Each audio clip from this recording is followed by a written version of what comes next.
Nearly $200 million in federal funding for disaster preparedness projects across North Carolina appears to be in jeopardy. The Federal Emergency Management Agency, or FEMA, eliminated a grant program designed to help communities prep for natural disasters. Now, some communities are wondering what will happen to those projects that are already underway. Right now, Washington reporter Ruben Jones is live in our D.C. bureau. So, Ruben, what are you learning tonight?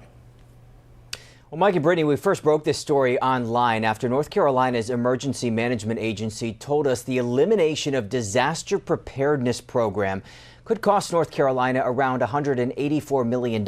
Now we're taking a closer look at which projects will be affected. And one of them is in a community that's long struggled with flooding. Princeville, North Carolina is a town of history and a victim of Mother Nature. It's the first town in the U.S. incorporated by freed slaves after the Civil War. But from Hurricane Floyd to Hurricane Matthew, Princeville often bears the brunt of storms.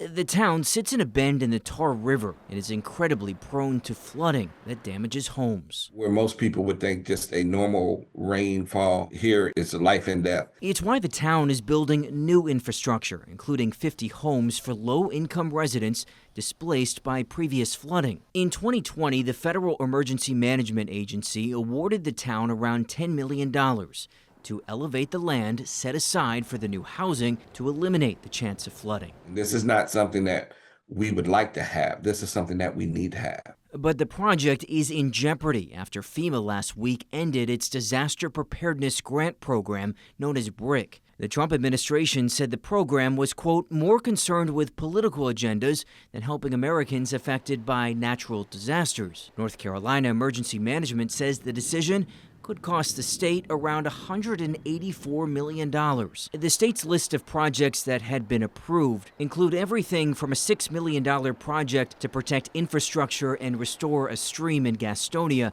to a $22 million effort to safeguard the water supply in Salisbury. Princeville Town Manager Ron Jackson says its project, which FEMA spotlighted in a video in 2022, Princeville is our home, is only about 25% done.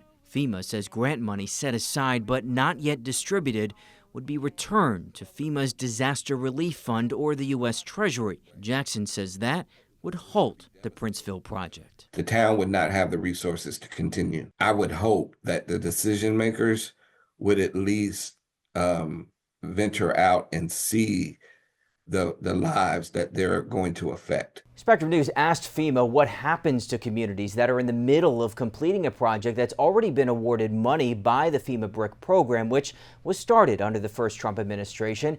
It did not specifically answer, saying the program was more concerned with climate change than helping Americans affected by natural disasters.